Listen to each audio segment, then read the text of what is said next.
Check 1, 2. If you can hear this, we haven't broken anything yet. Welcome to Tech Connect Live. And now, here are your hosts, Cory and Luke.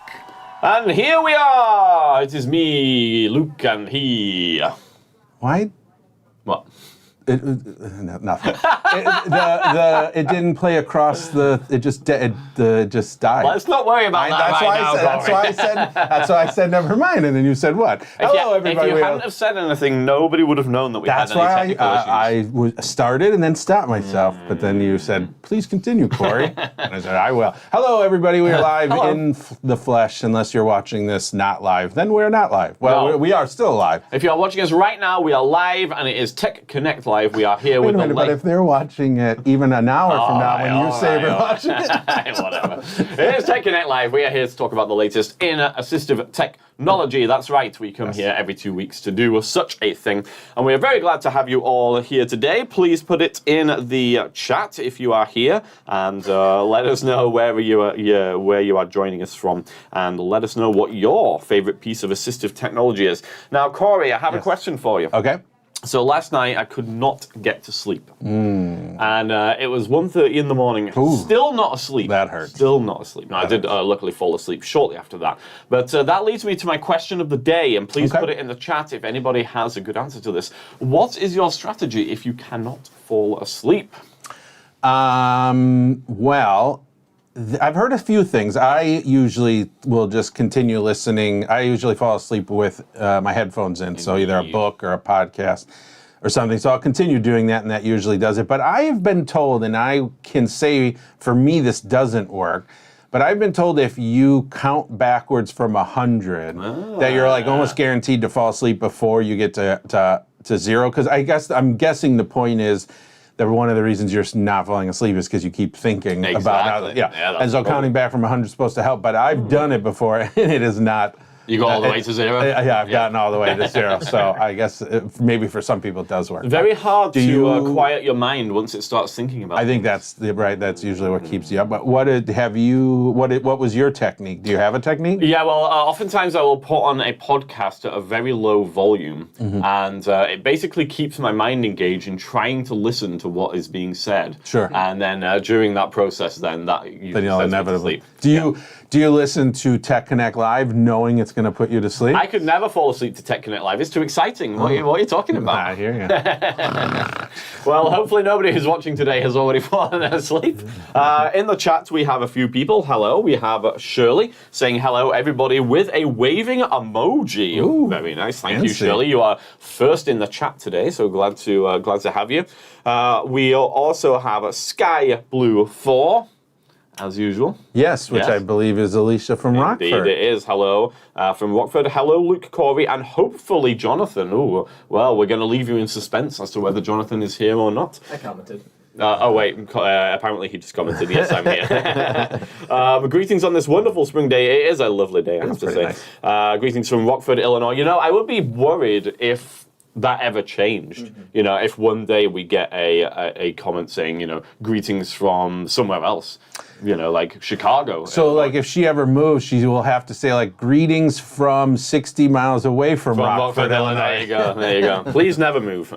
Hope you guys are having a great day, Alicia. Yes, thank you, Alicia. We are so far having a good day. Commander Cubsocks, good to see you again. Yeah. Listen to past episodes of Tech Connect puts me to sleep every time. I am Thank you, question mark. Yeah, that is why we're here. I often actually, I do watch, video podcast types of things. Yeah. And I definitely have heard people who create those videos have beef before about the fact that people comment that they use them to go to sleep. Like some people who create those just embrace that and they're fine about that. Yeah. But other people, I think, get a bit upset. They're like, I put all this effort into making this video and you're just falling asleep. I've found some really interesting YouTube channels that do like deliberately, yeah. It's like I've seen it'll be like 6 hours long, and it's about like living in England in the whatever 13th century. Sure. So like it's not you're actually learning something, but it's so boring. Just puts you to sleep.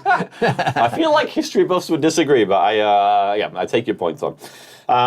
Peter Engerhausen. Oh, it says, hi, Luke. Hello. Yes, Peter has been a client here. Thank you for joining us today. Not sure if this is your first time, but we are glad to have you. And somebody called Vera. Oh, okay. I think this is somebody that we know. Let's see. I'm going to say what the comment is, and you can tell me who you think it is, Corey. Okay. The comment just says, sup. Sup. I'm going to guess. Yeah. That it is potentially Veronica. Yeah, I think you might be right. Yes, that is going to be my guess. She is very keen on her street lingo. Yes, and, yes. Her nickname is V-Dog, so that tells you everything that you need to know. All right, well, without further ado, we should get on to our guest for today. We are very honored to receive the esteemed Jay Cormier. Now, hopefully I'm saying that last name right. We're going to have to get Jay to clarify here. But hello, Jay. How are you doing today? Great. Thank you very much for having me. Now, how do we pronounce your last name, just so we're getting it right? Cormier's fine. Of course, it's a French name, so Cormier also works. That's actually what I said, so I got it right. Way to Look go. At me go. I'm so proud of you. Let me give you a thank hand you. clap Thank right you. there. Yeah. Now, I will say your image is frozen in OBS at the moment. Now, this is a common problem, so I am able to fix it. But in the meantime, Corey, would you like to talk to Jay about who I he would is? love to. So for those that may not have saw our email blast or didn't see the title of this YouTube, but Jay is the CEO and president of Eyedaptic. We have done videos in the past on Eyedaptic products, especially the EYE7 electronic wearable magnification device, and we've invited Jay on today. Well, and I should actually be truthful. We didn't exactly invite Jay. We invited Michaela, who we have had on the show in the past to talk about. But Michaela is on maternity leave, if I'm not mistaken. So Jay stepped up and said, "I am the CEO, and TechConnect Live warrants the CEO of the company to step on and come on." So Jay, we do appreciate you joining us today to talk about the new Eyedaptic EYE7, and can touch base a little bit on the EYE5. As we know, there's tons of them out there in the field. All the eyes. Let's cover all the eyes. Jay, why don't you tell us a little bit about yourself, how you ended up being the president and CEO of Eyedaptic, what Eyedaptic is all about, and all of that kind of cool stuff. Happy to do that, and yes, I'm happy to say Michaela had a wonderful baby boy, and excellent. Hopefully we'll be back in the summer, and Good. We all miss her, and she's a whole lot better to look at than myself. But I founded Eyedaptic many years ago now, I guess. I was fortunate. My background's in technology, not in eye care. And I was fortunate to have several successful exits. I was trying a little bit of partial retirement, which I was pretty bad at. But it was around that time that my grandmother went into assisted living because of her macular degeneration. And that's where really kind of what got me thinking is, is there something we can do to help these people? She was still very sharp, living on her own, but it was her eyesight that really sent her into assisted living. So that's how Eyedaptic really sort of got rolling, but I would say it wasn't really how it got started. What we did from there, it became very clear very quickly, because I have no eye care or medical background, that I needed some advice. So we went out to find a couple of medical advisors, and we're here in Orange County, California, which is a great ecosystem for ophthalmology. And through pure luck, I found a couple of fantastic retina specialists, Dr. Mehta and Dr. Kim. And they sat me down pretty quickly and said, Jay, you don't understand. I said, I know, that's why I'm looking for advice. And they said, this is a huge problem. We see patients all day long that we can't help. So we don't want to be just advisors, we want to be co-founders. And I said, well, great, bring it on. And that, I think, was truly the beginning of Eyedaptic. And what we were able to do because of their involvement is myself and my CTO would meet them at their offices on the weekend, meet their patients, and we always developed our products with the patient front and center. All right, that's good to hear. And it's surprising, well, maybe not surprising, but we do hear a lot of those kind of personal stories when it comes to how people kind of get into the field. So it's interesting to hear that you also have a personal story there about how you got into this. And yeah, I mean, you're right. Obviously, vision loss is a continually growing issue, and as people are living older, then definitely age-related macular degeneration is one of the big factors that may cause a problem. And devices like the Eyedaptic are things which can definitely help in that area. Now, I'm kind of amazed that you're already up to the EYE7. That's a lot of devices, and I actually, if I'm going to be honest about it, I only became aware of Eyedaptic, I think, from the 5th model. I may have seen the 4th, I'm not 100% sure, but definitely from the 5th onwards. So tell us about those kind of early years and some of those earlier devices that you had. Sure. No, that's a great point, and I would say that the product iterations are a direct or an intentional strategic advantage. We don't develop hardware from scratch. We're always working with the best hardware providers and adding value through our vision enhancing software and AI. So one of the advantages we have is not going through long, costly development cycles. We can develop new groundbreaking products much faster. Now, having said that, our EYE1 was purely a prototype device. Okay. That allowed us to, as we talked about, go into the clinic with the patients and start trying our products on those patients and see what worked. The EYE2 was what I would call a pilot product. We know it still was not what we wanted, but we did launch that in a very limited way into the field.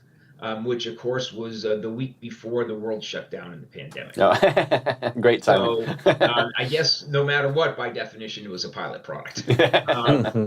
So that was the EYE2. What that did, though, was allow us to work on the EYE3 and the EYE4, which really, I would say, is what got us to what I call early market traction, because those were really the first products that had 1080p displays. And working with a lot of these customers, we always felt that the balance between high resolution displays, but also a good enough field of view was critical. And I think the EYE3 and the EYE4 effectively proved that, but we were still sitting in the middle of the pandemic.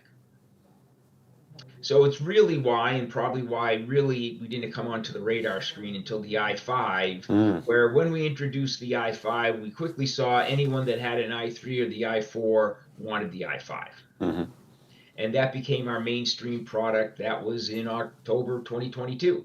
So that was on the market for over 3 years. Okay. The EYE5 then evolved into the EYE6 when we added our first AI agent, IV 1.0.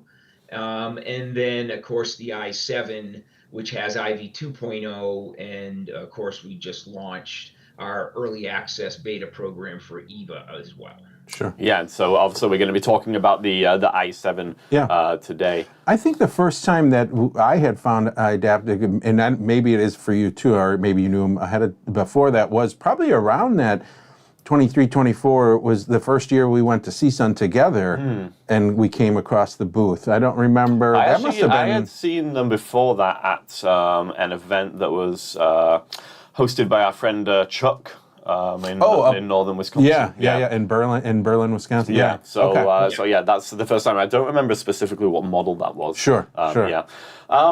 Okay, now I was going to ask you another question, and now my mind has gone blank. But I guess one thing that I would want to know is, well, just to clarify to people who are watching who aren't sure what these different devices are, they are all wearable electronic magnifiers. And so it's kind of like an electronic pair of glasses or electronic binoculars. You wear them on your head, and you can use them then to perform many different tasks. You know, you could use them for distance tasks, for close-up tasks. So they have a wide potential application. Now, Jay, we have had other people on the show before, and we have between Cory and myself talked on the show before about different wearable devices. So there are a number of devices on the market. So what would you say makes the Eyedaptic devices kind of unique? What's kind of the main selling point of the stuff that you guys make? Right. So certainly, I would start on the vision enhancing side, which you just alluded to very nicely. First of all, one of our founding principles was that the product needed to be in a glasses format. In the end, most people want to see better, but also don't want to stick out. They want to look normal. They want something that's comfortable. And this, as you can see, is our latest, our EYE7. Looks like a normal pair of glasses, only 3 ounces. And we've always felt that that was tantamount to making it a mainstream product. So its form factor is critical. In addition, what we've done that very few other people have done is we have clinically proven data. So because we have such a strong affinity with the eye doctors, we also run clinical studies, and therefore we have real life independent data demonstrating how our product can help people see, perform tasks better, and also contrast improvement for diabetic retinopathy. And these clinical studies are also fairly unique in the visual aid world.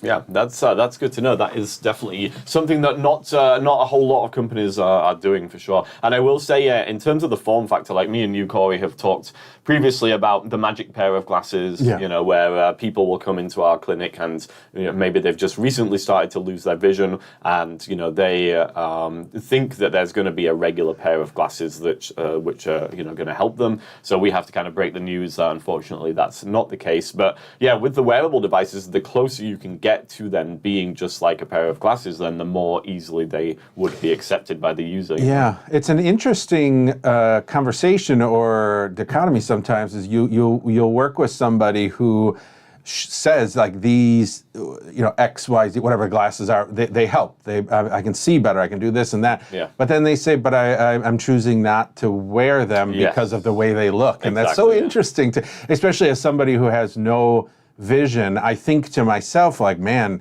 if I had the opportunity, but it's easy for me to say that, but if I was faced with that same decision, I don't know. I don't know that I would, want to stand out. I mean, being socially accepted is an important part of the human experience, and so you're kind of weighing up the pros and cons. If you come out on the side of, I'd rather not see well and not stand out, then that's understandable. Now, I do think, Jay, that the EYE5, which we've covered on our channel a number of times, is one of the, if actually probably the lightest and sleekest of the headsets which we've seen. So, although they're not quite as slim as a regular pair of sunglasses, they're getting pretty close, and they're very lightweight to wear. And so, yeah, when you say that that's an important part of Eyedaptic's philosophy, then I can totally see that is true. And with the new EYE7s as well, though. So the EYE7s, the EYE5 and the EYE6 were based on the same headset, and the EYE7s is now a new headset. And again, it's kind of going for that normal sunglasses kind of looking appearance. How much does the EYE7 weigh, Jay? So the EYE7, interestingly, we always do this with our beta users, and I should just take a quick tangent, is before we bring any product to market, we always go into a heavy beta user period, and we bring people into our office, we deploy the glasses to make sure everything's robust. And we have these users coming in swearing up and down that the EYE7 is lighter than the EYE5. And of course, I'm sitting there going, I weighed them both, and we're a couple grams difference. So, honestly, they're both about 3 ounces. Is the straight answer. But I think there's something else to be said there that our users point out. It's not just about pure weight, it's how the weight's distributed, Exactly. how the nose Comfort. feels, how's the comfort. Yes. And yes. that's where the i7 just beat the i5, hands down 4 out of 5 times. Yeah, good to know. And one of the things with the i5 that I thought could have potentially been better was the adjustability for the nose pads, because you could make them smaller, make them wider, but there was a fairly limited range in which you could adjust those. So obviously, depending on the user's nose, they may not have the screens in the correct position. How about the i7 in that regard? Yeah, no, that's perfect. I'm glad you brought that up, because again, it sounds like a small thing when you tell a user, well, just move it up and down your nose. But what we found immediately with the i7 when we started our beta user benchmarking is because the i7 has taller displays, it more naturally fits on your nose. You don't have to move it up and down. The nose piece, yes, is still adjustable, but what we find is it just naturally sits better for 90% of the users. Yeah, that's good to know. And yeah, I mean, moving the glasses down the nose, the problem with that then is that you're reducing the field of view. So, that definitely has a negative effect. So yeah, it's good to hear that the i7 is an improvement in that area. What other types of improvements have we seen over the i5 and the i6 now with the new i7 headset? So from a headset standpoint, and we'll just, again, focus on the vision enhancement for a second, we also chose, as you know, we're the only company that has something we call EyeSwitch, where it gives you the opportunity to switch between the glasses camera and the phone camera. And that allows people, many times we'll have people that are legally blind reading back down to 20/20 with that phone camera. So the i7 carries that forward, but what we did choose to do is use more of a complementary camera technology in the glasses. Oh, very nice. We have both of those options available to us. We went with a camera technology that has an infinite depth of field focus. So as you look at those autofocus algorithms, and we know that sometimes they're not particularly crisp, the i7 is always in focus regardless of the distance. And let's just talk about that for a second. So for those who aren't familiar, this EyeSwitch technology is really kind of cool. So basically the headset has its own camera in the center of the bridge. And so, when you're looking around, obviously that camera's moving and you're looking at whatever your head's pointed at. But the glasses are actually connected to a phone, and the phone is both the controller and the battery for the glasses. And you can actually switch to looking through the phone camera instead of the camera on the headset. Now, with the i5, the benefit of that was that the resolution of the phone camera appeared to be higher than the resolution of the headset camera. And so if you were reading or something like that and you just needed that little bit of extra clarity, you could switch to looking through the phone camera. Now, you still got the headset on, so in the video screens on the headset, you're seeing the feed from the phone camera. It can be a little bit weird at first because you're moving your hand, but then the image on your head is moving. So it's a little bit strange at first, but it's actually a really powerful way to improve reading with while using a wearable device, which historically that's been an issue because when you zoom in using the camera on the headset, then you start to kind of magnify all those little head movements that you naturally make, and it can be kind of difficult to track sentences and read like that. So using this phone camera is really cool. And now from what you're saying, Jay, it sounds like the quality of the image from the phone camera and from the headset camera with the i7 is pretty comparable then. Well, I think they're complementary camera technologies, right? Okay.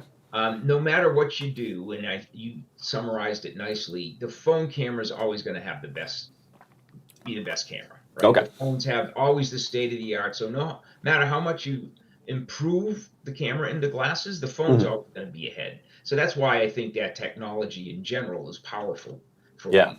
No, I completely agree. But the other thing is, autofocus has some algorithms associated with it, and having something that's always in focus that doesn't have to adjust, we found to be very powerful for the user. Yeah, no doubt, no doubt. So what else is going on? So with the i5, we had features like the bright text. So that was a kind of algorithm that sharpened up the edges of text to improve reading. We had some different color modes. Was it the outline? Did the i5 do the outline feature, or am I thinking of a, like when... Yeah, I know what you're talking about. When you did the stairs? I don't think it did. It did? Okay, sorry. Black on white?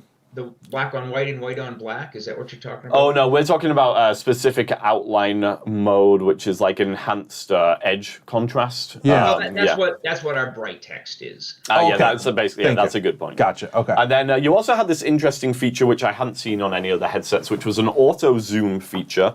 So you could set it to either faces or text. And then when you looked at faces or text, then it would actually automatically zoom in on those things. So that would obviously allow you to be a bit more hands-free.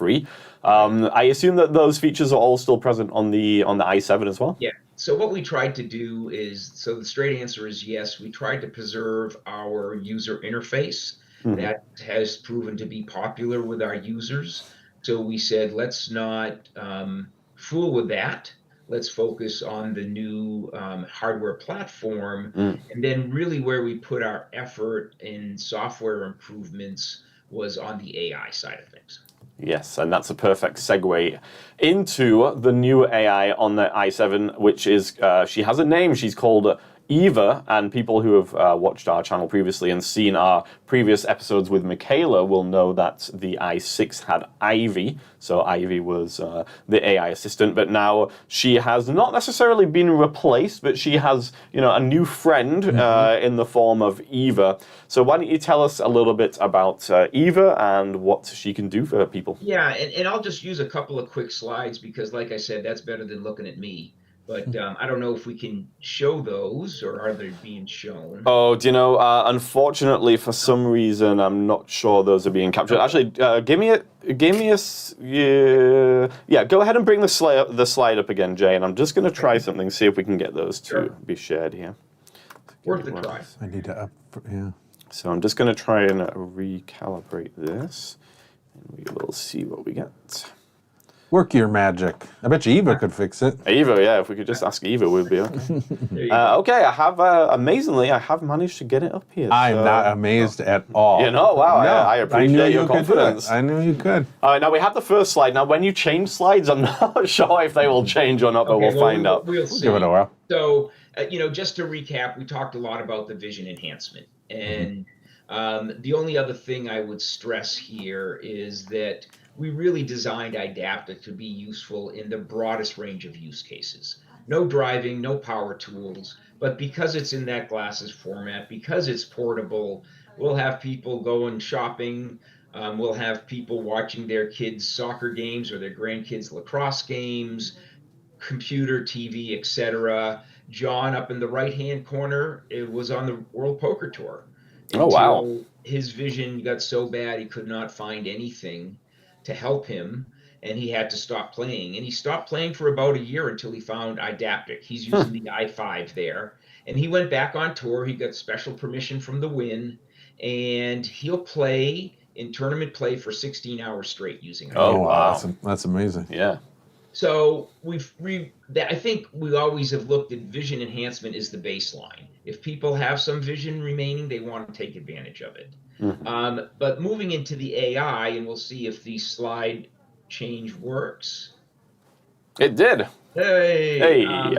So what we added in the i6 was Ivy. And Ivy, as you know, is a multimodal agent. Simply said, you just talk to Ivy and she'll analyze anything you're looking at.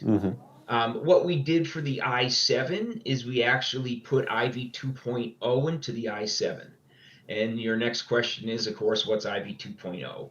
And Ivy 2.0 is exactly Ivy 1.0 with the ability to do real-time web searching. So interesting. We could ask Ivy, what's the weather in Milwaukee, Wisconsin today? She will have that answer. So it's not just about looking and analyzing the image or reading for you, but it's also tapping into the World Wide Web and all the information there. And then we also have Eva. So what's the difference between Ivy 2.0 and Eva? So Eva is really what I would say is start realizing the promise between the convergence of augmented reality, vision enhancement, and AI assistance. And so Eva, think of it this way, is Ivy was working in parallel with the vision enhancement. You could be vision enhancing, you could be talking to Ivy at the same time. But those two functions were not interactive, if you will, right? One didn't affect the other. Sure. EVA starts bringing that together. Okay, so EVA is, I should say, is in beta testing now. It's early access only. We expect to have a launch later on this year, but we always want 6 months of beta testing with our users. So EVA now allows you to essentially control the vision enhancement. And you have a great video that kind of demonstrates how this could work on your website. Remind us of the URL for the website, if you would, Jay. Yep, so www.eyedaptic.com. If you look at the EYE7 product page, is that EVA teaser video, and it does a great job of very quickly, in just 60 seconds, explaining the different things EVA's capable of. Well, let's just talk about that for a second, because the video was kind of amazing in terms of what it was demonstrating. So the basic concept from what the one that I saw, from what I remember, there's somebody and they're in an art gallery or a museum or something like this. And so, there's a picture there that they're looking at, painting or whatever. And, Eva is able to describe that, and we've seen that type of thing before. But then the user is asking EVA to, magnify, so they're controlling the EYE7 through EVA without having to use the physical controller. And then they say something like, zoom in on the title or zoom in on the placard or something like that. They kind of, specify something that they want the glasses to zoom in onto, and then it shows the glasses zooming in onto that. And I thought that was really interesting. Is this the kind of functionality that you are expecting? Like, you'll be able to be quite specific in terms of what you want it to do? Well, let me first say it's not expecting, is EVA is in beta testing today. EVA is full of that as we speak. But even that, in some sense, sells EVA short, because really what we're creating here, think of it as just like Iron Man has Jarvis, the visually impaired people now have EVA. And it's not even as simple as, EVA, please zoom in for me. It goes further than that. EVA is a fully visual agent that can actually anticipate your desires. If you say, what am I looking at? She knows to take the picture so she can analyze it. You don't have to tell her to take a picture. You don't have to press a button. She's smart enough to do that. At the beginning of the video, I think it does a nice job of explaining how powerful this is, but it's rather subtle, and I'm glad you brought it up. It says, Eva, it's dark in here. Can you help me see? That's right. Eva says, yes, I will brighten it for you. So this isn't just a command-driven voice interface. This is a thinking AI agent. That's some pretty cool, when you start to think of it in those regards, it does take these wearable devices to the next level where, it's already determining that the lighting is not where you would like it, and so starting to automatically, brighten the screen or do whatever visual enhancements are needed, even to the point of, looking at if we keep going with the artwork, gallery, just looking at it, it already knows, okay, they typically need X amount of magnification. I'm going to automatically start to do that for them. And then the idea of saying, look closer at their hands or whatever, whatever the point of that, that image is, to be able to go right in then and start. I mean, that really takes, I think, takes a wearable to the next level and really makes it,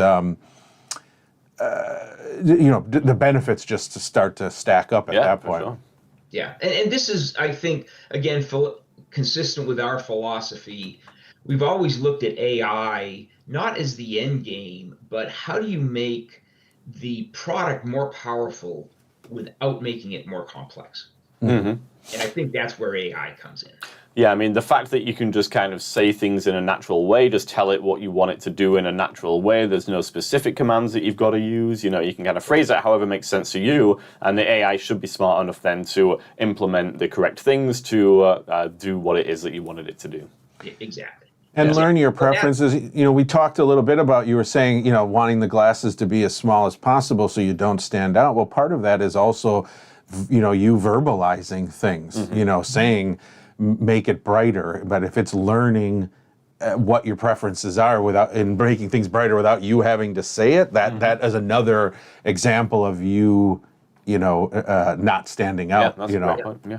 Absolutely. And again, I think this is where, you know, Eyedaptic shines, because bringing the AR vision enhancement together with the AI, we're the only company in the world to have done that at this point. Now, I'm sure someone's going to try to chase us, but we've also already have a 1.5 year lead, and clearly EVA brings this to the next level.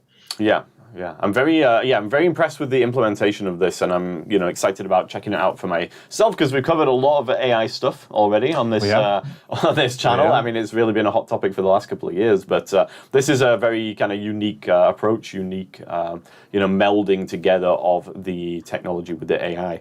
We do have a question in the chat here from SFG Fan 63. Says, does it help with people who have retinitis or prematurity? So I don't know if you have had any people in your study specifically with that eye condition, but who would you say the device generally benefits the most? No, that's a great question. So we give this a lot of thought. We designed the product for central vision loss. Our 2 studies, one was for macular degeneration, the other one was for diabetic retinopathy, which are probably the 2 biggest indications for central vision loss. What we found is pretty much any central vision loss, certainly any macular degeneration like Stargardt's, it's pretty effective and pretty reliably effective, I would say. When you start going into different types of diseases, that something like retinitis pigmentosa, which is more of a peripheral vision loss, that's where the data becomes much harder to see a pattern, if you will.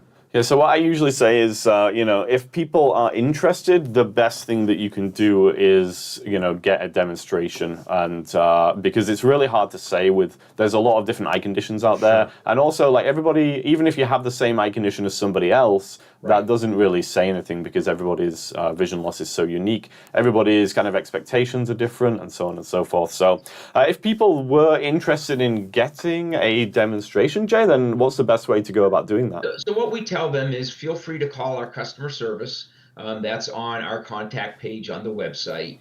And what we do is a couple things. We try to, do a quick screen. Are they in our target or not?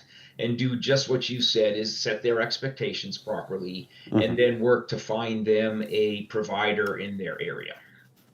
Yeah, so there are kind of reps or resellers, in various different places. I would say that primarily we're selling through eye doctors and select dealers. Yeah, that would make sense. Hopefully we can be one of those select dealers. So You're one of our favorites. There you go. All right, I like it. Good man. Yeah, there you go. you can come back on the show. Peter in the chat here says, will the EYE7 help someone with age-related macular degeneration and frontal vision impairment to read more clearly, or are they just made for the blind population? So I think we did just answer that. Yeah. Yes, they can work well for people with central vision loss. Yeah. In many cases, it's kind of the next question we'll ask you, Peter, is what's your visual acuities? Because again, you're right, Luke, every eye is different, so it works a little differently, but macular degeneration, for instance, is fairly uniform, relatively speaking. So we've gotten very good at targeting what the best corrected visual acuities are for maximum effectiveness. I think you make a good point, Luke. Again, it's the best thing is always give a call, but I do think what Peter is saying, is it only for people who are blind? For this example, this product is not for people who are blind. Somebody like myself who had detached retinas and have very, very little a usable vision, light and color perception, these devices don't help me at all, and aren't going to help people who have light perception or something like that. So You want to make sure you have some usable vision, but again, coming and trying it is going to always be your best. For sure. Maybe like acuity is between 2200 and 2400, somewhere in that range. You might see the so best we results. target what we found very successfully is between 2070 and 2400 is maximum effectiveness. Yeah, okay, that makes sense. In the chat, we have C. Dunwald asking, and okay, with the big questions. I love it. I love it when people come in with the big questions. So, Jay, brace yourself. Here we go. So, the question is, what are the tech specs of the screens? Specifically targeting field of view, pixel resolution, refresh rate, and do the lenses have electrostatic control? Some big questions there. Yeah, so great questions. First of all, we always use 1080p displays. We found that that's really the resolution that people want to see. Field of view, we work between roughly 43 and 53 degrees is what we feel is the sweet spot. What we found is what happens if you go to larger field of views. Intuitively, you say, well, bigger is better. But what starts happening is you start stretching the pixels. And when you start stretching the pixels, the apparent resolution actually decreases. That would make sense. Okay. And so you're always balancing what's the best apparent resolution, but also, is this covering or doing the job for the people's eyes? Sure. And this is where, again, this glasses format with micro LED displays sitting up close to your eyes just works the best. Because if you think about it, you need enough field of view, but extra field of view, all you're going to do is move your eye anyways. Yeah. So that's, I think, the answer to the first question. Electrostatic displays, basically, that's another word for saying, is it blanking out the lenses? And yes, that is controllable by us. And when you turn these on, the lenses go dark. Okay. All right. Good to know. So thank you for the question there. Is there anything we haven't covered at this point? Let's just talk about the controls real quick. So previously with the i5, as I had said, the headset was connected to a phone. Now, you don't have to think of it as a phone, really. Really what it is a controller. And so you turn it on, it takes you through to the controls. So there's various controls there, buttons you can press, sliders you can use. Those will allow you to control the different functions. I assume it's the same kind of setup here with the i7? It is the same setup. We use a similar phone. To just be clear to your listeners, that all comes together as a package. Yes, thank you. Yeah. That phone is also locked down. It's kiosked, specifically for Eyedaptic. That allows us to do many other things that other people don't do. Is we're able to, if there's a tech problem, we're able to access that phone with the user's permission remotely. Okay, well that's good to know. So good support. Yeah. I will say one of the issues that we did find with in terms of user control was, because there isn't any tactile sensation, or for the most part, the zoom slider does have some haptic feedback. Yes. But other than that, there's not a lot of kind of tactile sensation in terms of those controls. So if you can't see them, then it does, become an issue in terms of controlling the device. Do you have any suggestions in that area? Yeah, any things that you guys did? So 2 suggestions. In the short term, we also have an accessory package which comes with a remote control. Oh, cool. Okay. This is just something you basically hold in your hand. It's very small. You can kind of wear it on your finger and control the main functions. Oh, very nice. Oh. And so therefore you could even dim the screen on the glasses, put the phone in your pocket, and just use it with the remote control. Okay, I like that. That's cool. Little longer term, like we said, Eva can do that for you. Yes, of course. Tell Eva, zoom in. Yeah. Okay.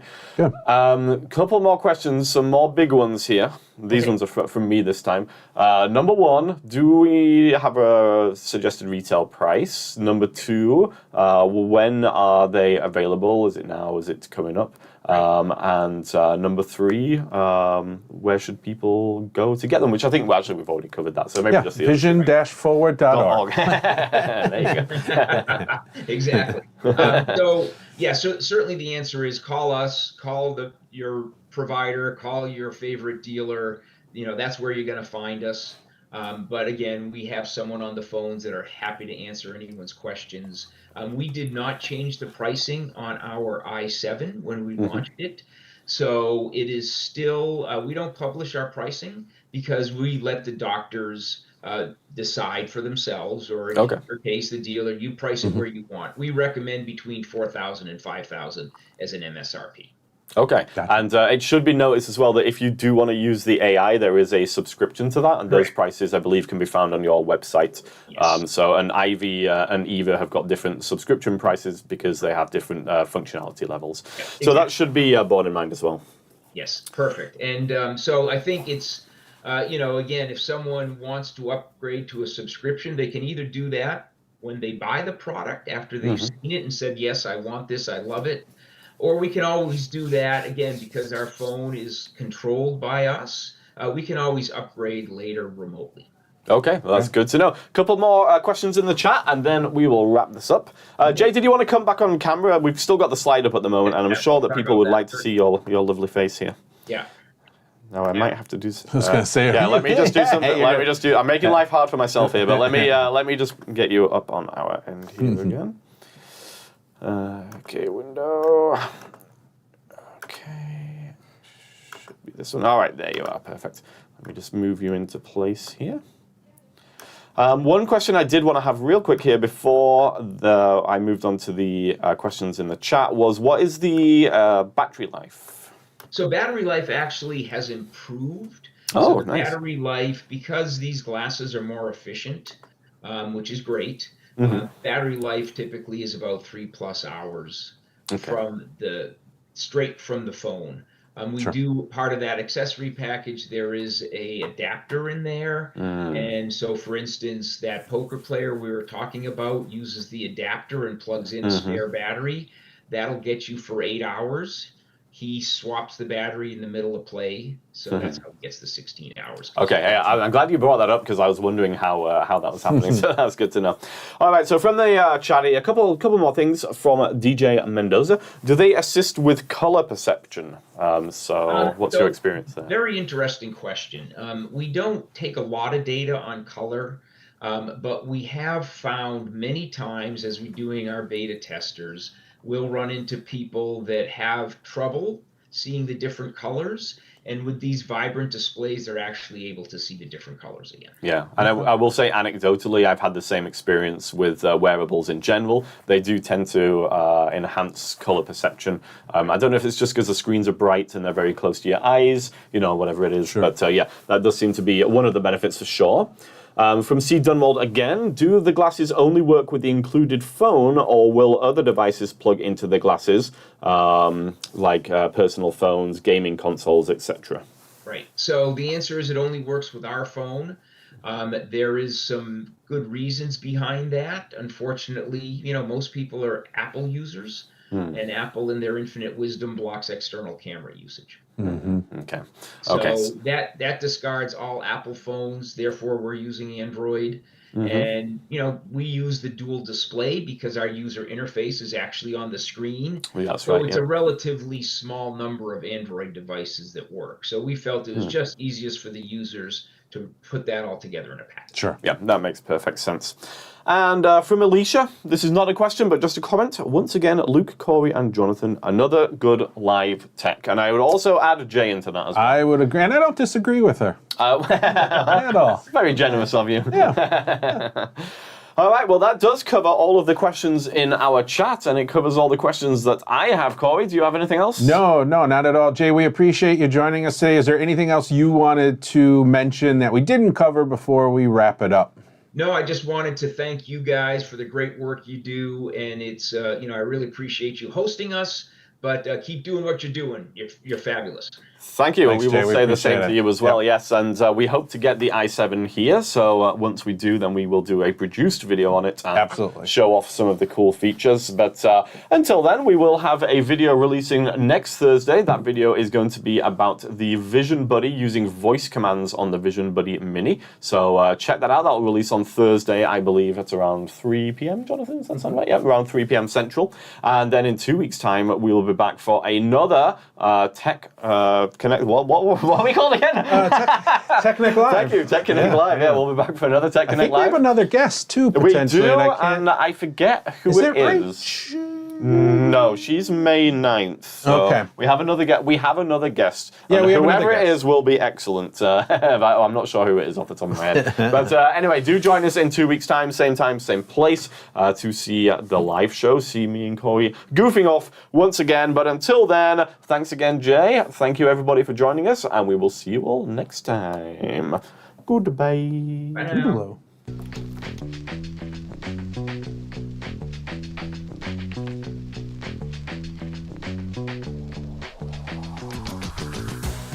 And that's a wrap for Tech Connect Live. We made it through the whole show and we're still streaming.